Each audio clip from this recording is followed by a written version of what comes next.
असलामुअलैकुम। अज असी बना रहे हैं देसी अंबा का मुरब्बा। अंब तोड़ के लिया कुछ उन्होंने मैं देख के मुनासब जे अंब जोड़े वो चुन ले। अंब धो के उन्होंने अच्छे तरीके धो के अंबा छिल लिया और छिल के उन्होंने छोटिया छोटिया काशा कट दिता। अच्छा, अंब कट्टने अपनी मर्जी नाल जिदा दा तुहाडा दिल करदा है। अंब छोटे साइज़ दे बड़े साइज़ दे जिदा किसी को पसंद आ। कुछ लोग इन्हों बिल्कुल घुले हुए पसंद करते, बहुत ज़्यादा छोटे। और अक्सर मैं चक्का में देखा कुछ लोगों जेड़े इनू हड्डी समेत अंदर गुठली समेत कट लेंदे आ, कहंदे कि इदा मुरब्बा ज़्यादा टेस्टी लगता। अगर तुहाडे कोल अंबां दीयां काशां कट के 2 किलो आ तो तुसीं 2 किलो चीनी पाउणी है। क्वांटिटी चीनी की ते अंबां दी बिल्कुल बराबर रखनी है। उस तो बाद चीनी और दालचीनी दे 1-2 पीस और चीनी 2 चीज़ां हैं जिहड़ियां तुसीं इस मुरब्बे दे विच इस्तेमाल करनियां है। इलायची छोटी इन्नी पसंद नहीं की जाती।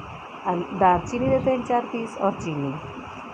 अंबां नूं तुसीं बॉयल कर लेना है अच्छे तरीके दे नाल, बहुत अच्छे तरीके दे नाल नहीं करने, हल्के हल्के बॉयल करके बस तुसीं देखना है कि जो अंब की काश टुटन लग पैंदी, हल्की जी टुटन लग पैंदी है, तो तुसीं अंबां नूं कढ के विचों पानी छान लेना है।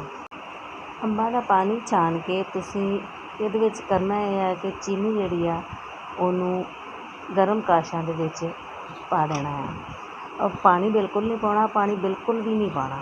तुसीं इहनूं पा के थोड़ी देर वास्ते ढक्कन बंद कर दोगे या मिक्स कर दोगे तो चीनी विच मेल्ट होना शुरू हो जाएगी। फिर तुसीं हल्की आंच के उत्ते थोड़ी देर इनू रखोगे तो चीनी बिल्कुल मेल्ट हो के पकना शुरू हो जाएगी। इस तरीके नाल मुरब्बा ज़्यादा टेस्टी और बच्चों को बहुत पसंद आता है। तो ये तुसीं देखो कि चीनी इस टाइम इदा है जिदा कि खुद ही बहुत ज़्यादा पानी बन गई हुई है। इनू आहिस्ता आहिस्ता अग ते हल्का हल्का हिला के पकाते रहो।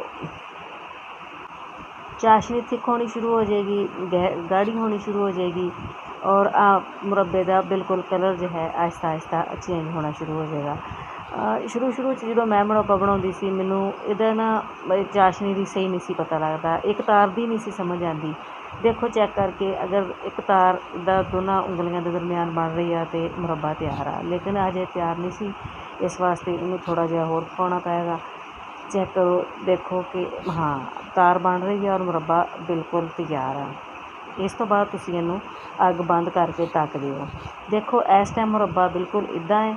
जो मुरब्बा ये ठंडा हो जाएगा ये बिल्कुल शक्ल या कलर भी तब्दील हो जाएगा और ये चाशनी अंदर जज़ब हो के बहुत प्यारी लुक आएगी।